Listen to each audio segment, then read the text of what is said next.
Graças e paz. Pode se sentar. A gente vai para o momento da ministração da palavra, mas antes eu queria dar uma revelação direta de Deus sobre uma visão que eu tive agora enquanto o Ministério de Louvor estava aqui. Pode se sentar. Enquanto a Cíntia louvava, eu vi um fogo consumidor quebrando correntes. Então, se hoje, nessa manhã, você se sentia preso em algo, creia, tenha fé, porque você foi liberto. Alguém foi liberto de correntes hoje. Amém?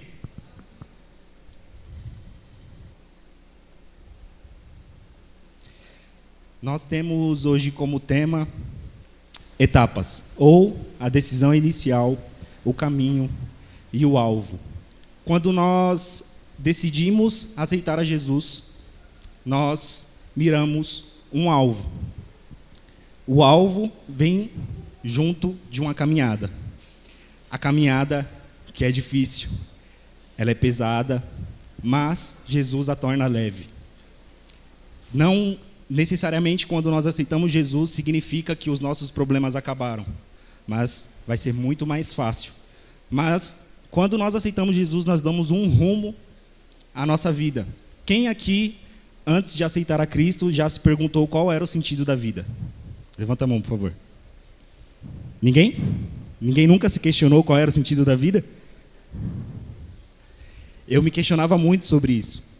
Mas, quando nós aceitamos Jesus, automaticamente nós ganhamos um sentido, nós ganhamos um alvo, nós ganhamos um destino.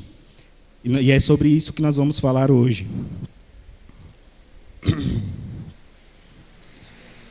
Abram suas Bíblias em João 10, do 7 ao 10.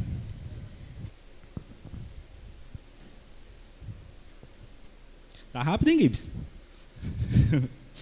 Por isso, ele a explicou. Eu lhes digo a verdade, eu sou a porta das ovelhas. Todos que vieram antes de mim eram ladrões e assaltantes, mas as ovelhas não os ouviram. Sim, eu sou a porta, quem entrar por mim será salvo. Entrará e sairá e encontrará pasto. O ladrão vem para roubar, matar e destruir. Eu vim para lhes dar vida, uma vida plena que satisfaz. Jesus está dizendo que ele é a porta. A decisão inicial sobre a qual estou falando é a decisão de entrar pela porta. Jesus está dizendo, olha, eu sou a porta. Quem entrar por mim terá vida, e vida em abundância. Automaticamente, quando nós entendemos qual que é a decisão inicial de passar pela porta, nós já miramos o alvo. Geralmente a gente iria alvo, caminho, decisão inicial, caminho e alvo. Só que como nós, quando aceitamos a Cristo, seguir a Cristo, nós já identificamos o alvo. Eu vou falar um pouco sobre a decisão inicial e o alvo primeiro, e depois nós vamos para o caminho. Ô celular, me ajuda aí, para de bloquear.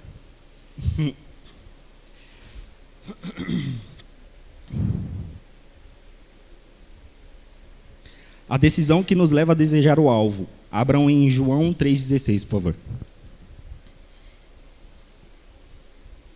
Porque Deus amou tanto o mundo que deu seu Filho único, para que todo aquele que nele crê não pereça, mas tenha vida eterna. Quando nós decidimos seguir Jesus, e junto já vem o alvo, que é a vida eterna ao lado de Deus. Esse é o nosso alvo. Todo cristão, quando ele aceita seguir Jesus, ele não aceita seguir Jesus e ficar só naquilo. Ele aceita seguir Jesus e caminhar para o alvo. Só que essa caminhada até o alvo é que implica, porque a gente acha que é só aceitar, vir à igreja, sentar e estar salvo. Se você fizer tudo certo, você vai ser salvo. Só que é por isso que existe esse caminho. Então, esses são a decisão inicial, passar pela porta, aceitar Jesus e entender qual é o alvo. Qual que é o alvo? A vida eterna.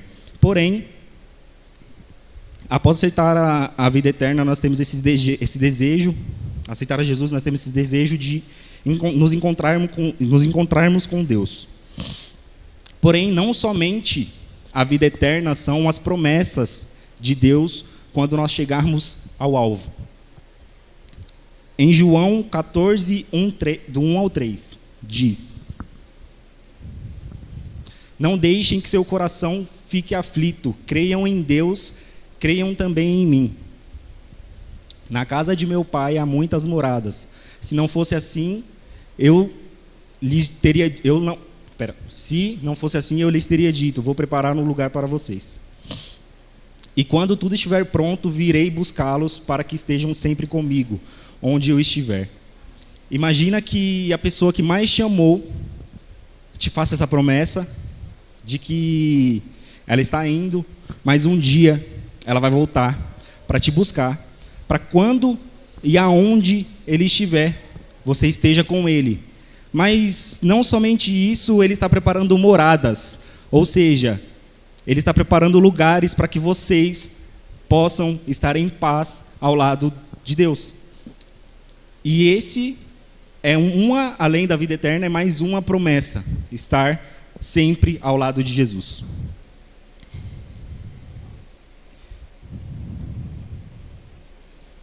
Apocalipse 21, 3. Ouvi uma forte voz que vinha do trono e dizia: Vejam, o tabernáculo de Deus está no meio de seu povo. Deus habitará com eles e eles serão seu povo. O próprio Deus estará com eles. Eles enxugará dos olhos toda lágrima e não haverá mais morte, nem tristeza, nem choro, nem dor. Todas essas coisas passarão para sempre. É uma promessa da qual eu espero ansiosamente. Imagina que toda a dor que você sofre hoje, imagina que toda a ansiedade que você tem hoje, imagina que as doenças, tudo aquilo que te causa dor e sofrimento cessará. Não vai existir dor, não vai existir lágrimas, vai ser só sorriso, felicidade e estar cheio da presença de Deus. Quando a gente vem ao culto no domingo e fica cheio durante esse tempo, não que a gente não fique lá fora, mas quando a gente sabe que quando a gente está aqui é diferente, a gente já fica muito feliz, não fica? Imagina isso todos os dias da sua vida, junto de Jesus. Imagina essa felicidade sem cessar, o tempo todo. Você preenchido, você cheio. E aquela dor, aquela angústia de pensar, nossa, quando eu chegar em casa eu vou ter que lavar a louça, por exemplo. Você não vai ter essa preocupação porque você vai estar feliz demais aproveitando o tempo com Jesus. Amém?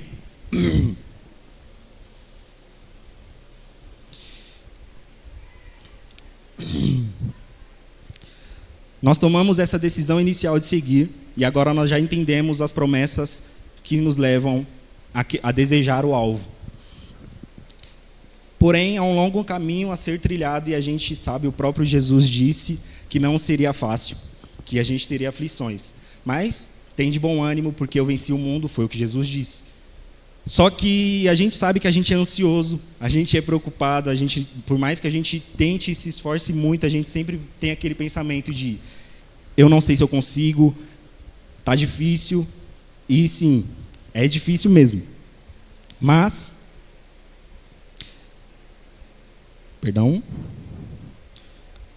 a caminhada é como quando nós nos programamos para ir a algum lugar, ao trabalho, à faculdade.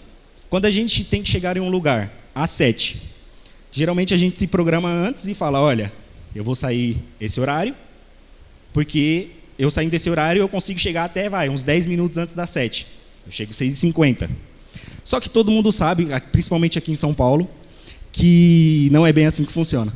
A gente se programa, a gente se concentra, a gente calcula tudo. Aí vai e capota uma carreta no meio do caminho, 2 horas de trânsito. Você chega lá 9 horas.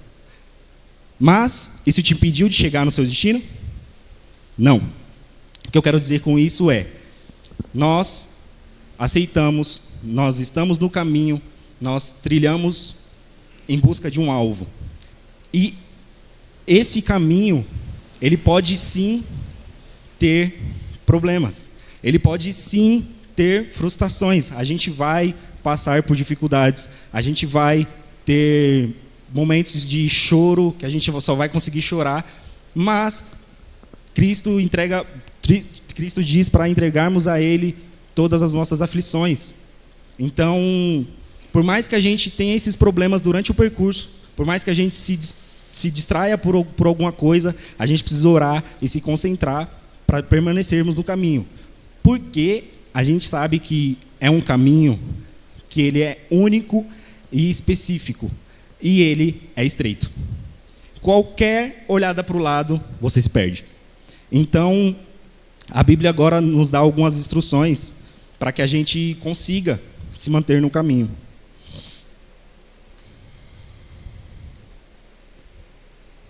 Só para não ficar nas minhas palavras o versículo, é João 16:33. Tenho-vos dito isso para que em mim tenhas paz. No mundo tereis aflições, mas tende bom ânimo. Eu venci o mundo.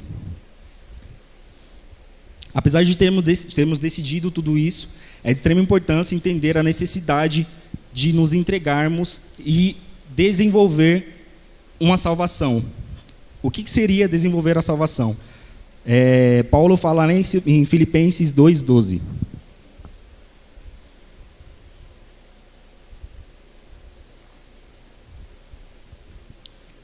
Quando eu estava aí, meus amados, vocês sempre seguiram minhas instruções. Agora que estou longe, é ainda mais importante que o façam. Trabalhe com afinco a sua salvação, obedecendo a Deus com reverência e temor. A minha versão diz: de sorte, meus amados, que assim como sempre obedecestes, não só na minha presença, mas muito mais agora, na minha ausência. Assim também operai a vossa salvação com temor e tremor. Paulo está implicando de que nós precisamos nos atentar, porque a vida cristã ela não é só no culto de domingo. A vida cristã ela é muito mais do que a igreja, só no momento que a gente está aqui. Da porta para fora, nós também somos cristãos. Nós precisamos dar exemplos, nós precisamos desenvolver aquilo que já está sendo plantado no nosso coração, aquilo que Cristo deixou de exemplo. Quando nós entendemos que nós somos o espelho de Cristo e que quando olharem para nós, precisarão enxergar a Cristo, nós vamos entender metade, porque ainda falta a prática. A gente precisa desenvolver esse ato, esse gesto de quando eu chegar na rua, o cara, sei lá, eu estou dirigindo, o cara me fechou, em vez de eu brigar com ele, eu abençoar a vida dele. São gestos de que você está crescendo na fé e que você está desenvolvendo aquilo que lhe foi instruído.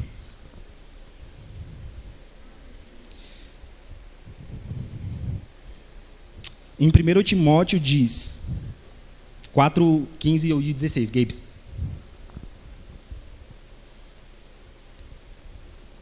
Medita estas coisas, ocupa-te nelas, para que teu aproveitamento seja manifesto a todos. Tem cuidado de ti mesmo e da doutrina, persevere nestas coisas, porque fazendo isso te salvarás tanto a ti como aos que te ouvem. É basicamente isso, desenvolver a nossa salvação.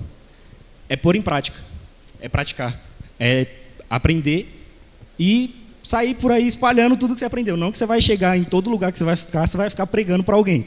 Mas com jeito, com cuidado. Às vezes um gesto, uma palavra que você usa pode mudar a vida de alguém. Eu estava no trabalho e a gente teve uma palestra na obra sobre Setembro Amarelo, que não sei se vocês sabem, é contra a prevenção do suicídio. E a arquiteta da obra deu um testemunho, digamos assim, de um dia que ela chegou à obra e ela notou que um rapaz estava estranho, ele não estava como ele era normalmente.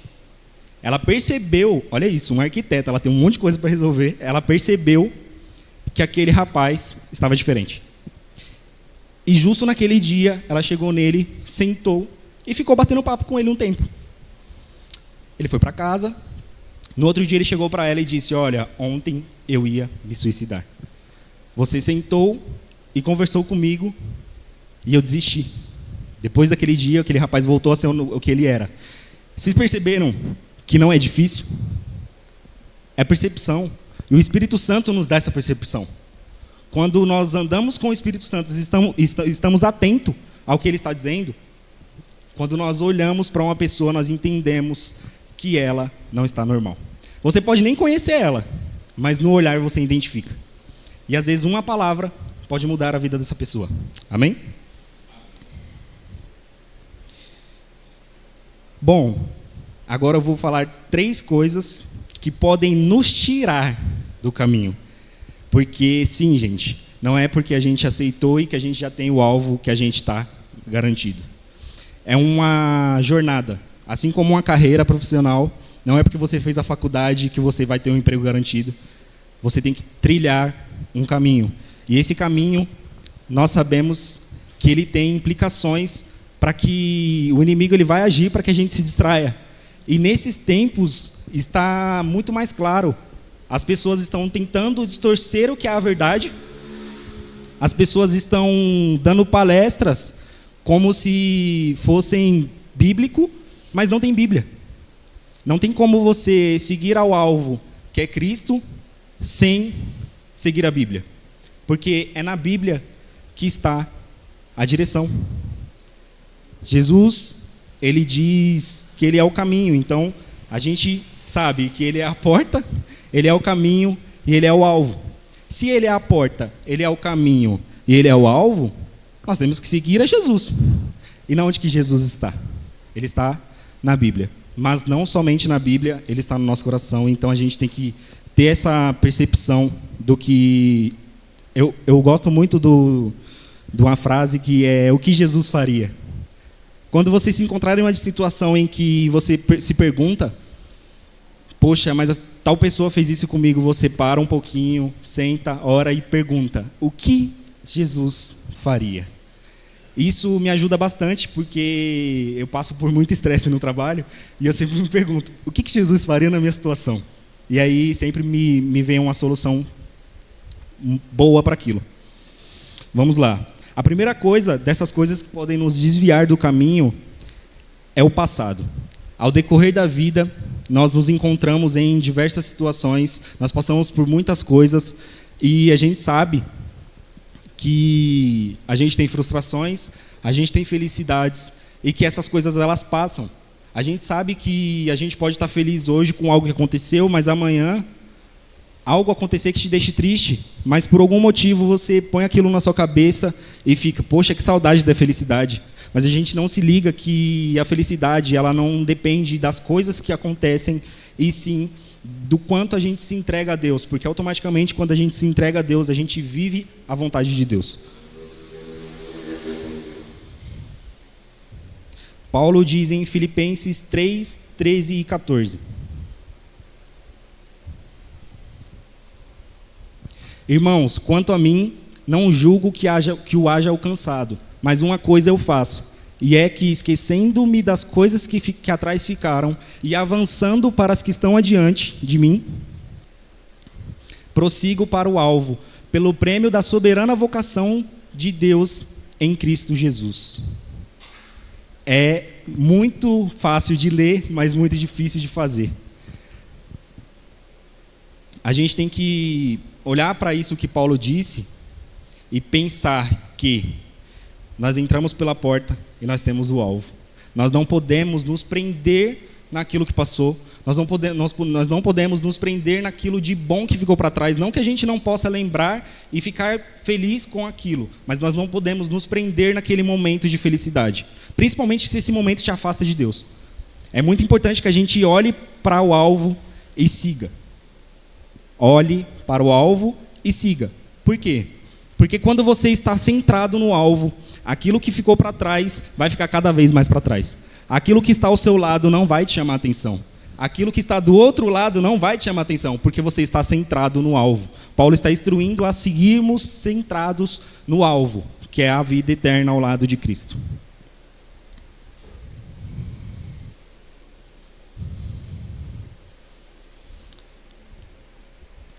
O segundo é a falta de comunhão. A Bíblia nos fala claramente que é necessário nos reunirmos para buscar a Deus. É necessário que a gente tenha esse momento de comunhão. É necessário que a gente tenha, por exemplo, as células. As células ajudam muito a gente. Inclusive, a gente tem células quarta, sexta e sábado das crianças, né? Acho que é isso. E é importante que a gente tenha esses momentos de comunhão, e a Bíblia nos deixa claro isso em Hebreus 10, 25.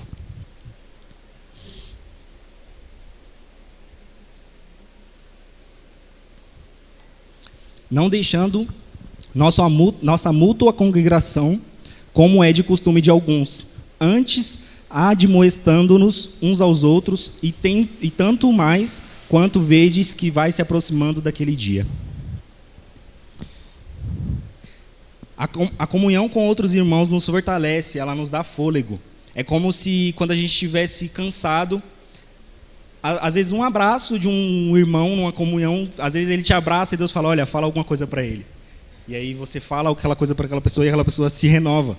Ou acontece com você vai frio, vazio. Ontem a gente estava aqui no ensaio do louvor e eu cheguei aqui muito desanimado, estava muito cansado, tinha trabalhado. E enquanto ali se ministrava no ensaio, eu fui me enchendo do Espírito Santo tanto que aquele peso do dia do trabalho, ele cessou. Imagina agora se eu não tivesse vindo. Eu estaria cansado, eu estaria frustrado e eu estaria mais desanimado ainda hoje. Então, é muito importante que a gente se reúna, que a gente tenha esses momentos de comunhão para que a gente se ajude, para que um ajude o outro. E tem outro versículo que diz, referente também à comunhão, que não é bom que a gente ande sozinho. Eclesiastes 4, 9 e 10.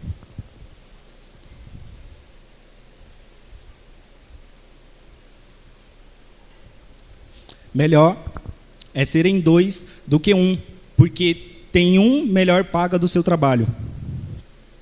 Porque se um cair, o outro levanta o seu companheiro. Mas ai do que estiver só, pois caindo não haverá outro que o levante. Nós entendemos que a caminhada ela é difícil e eu já falei que a gente tem muito que se concentrar. Porque está dizendo se um cair. E quando diz se um cair, está dizendo que a gente pode sim cair. Ninguém é perfeito, gente. A gente tem que se concentrar para não cair e buscar em Deus para que a gente não caia. Mas se cair, é necessário que tenha um outro para que o levante. É muito importante que você tenha uma amizade, seja ela no trabalho ou na escola, mas que ela professe da mesma fé que você, para que quando você estiver caindo, essa pessoa te levante. É muito importante que a gente tenha comunhão, porque a comunhão ela cria laços, ela cria amizade. Quando nós entendemos isso, nós facilitamos a caminhada. Amém?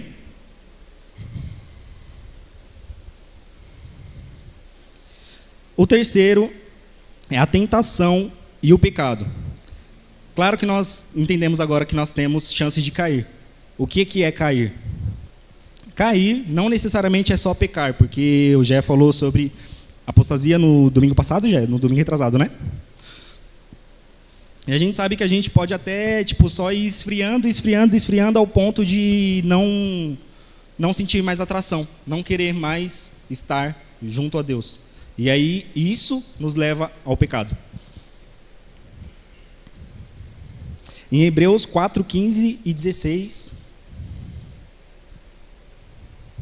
diz, porque não temos um sumo sacerdote que não possa compadecer-se das nossas fraquezas, porém, um que, como nós, em tudo foi tentado, mas sem pecado.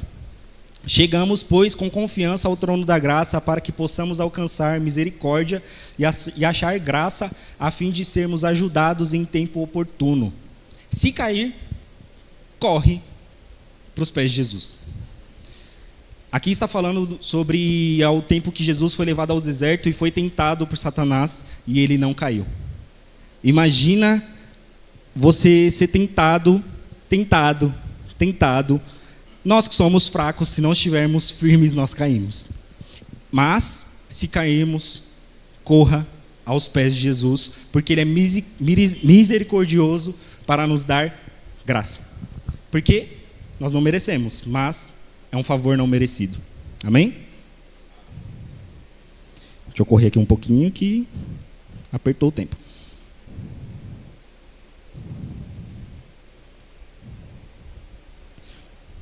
Em Provérbios 28, 13, diz: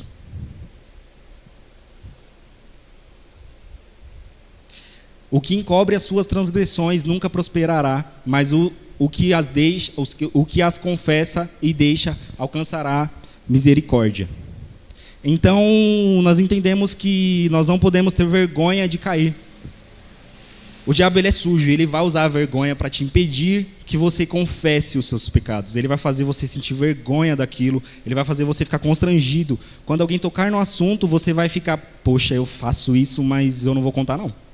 Ele quer que você esconda, porque ele sabe que a partir do momento que você contar, você será liberto.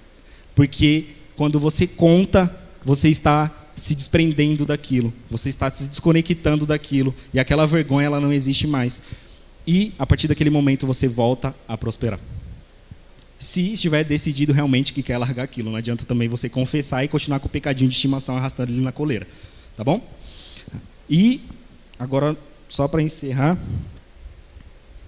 nós entendemos que quando nós passamos pela porta, nós miramos o alvo e temos um caminho. E nós vimos aqui coisas que estão no alvo que servem para nós de motivação. Nós olhamos para essas coisas e nós entendemos aonde nós queremos chegar e nós concluímos que alguém que não sabe aonde quer chegar, não chega a lugar nenhum.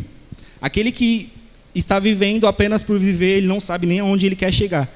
Como que ele vai traçar uma rota sem saber aonde ele quer chegar? Quando nós decidimos entrar pela porta, nós decidimos que nós vamos trilhar esse caminho. E nós entendemos que esse caminho ele é sim difícil, que ele vai ter dificuldades, mas que com muita fé e força, correndo atrás, não contando com si mesmo, mas contando com Deus, porque em nós mesmos nós não somos nada, nós chegaremos ao alvo. E Paulo disse em 2 Timóteo 4, 7 e 8, quando percebendo que estava perto da sua morte, vocês lembram que Paulo lá também atrás disse que se esquece das coisas que ficaram para trás e prossegue ao alvo. Em 2 Timóteo diz, 2 Timóteo 4, 7 e 8, Gibbs, obrigado. Combati o bom combate, acabei a carreira, guardei a fé. Desde agora, a coroa da justiça me está guardada, a qual o Senhor, justo juiz, me dará naquele dia. E não somente a mim, mas também a todos que amarem a sua vinda. Vocês entendem que Paulo estava seguindo para o alvo e que ele disse que no versículo ele tinha dito que ele ainda não tinha alcançado? Quando Paulo percebe que ele está perto da sua morte, ele diz, volta lá no versículo 7, Gibbs, por favor. Quando Paulo percebe que ele está no fim da sua caminhada, ele diz, eu combati o bom combate, acabei a carreira e guardei a fé.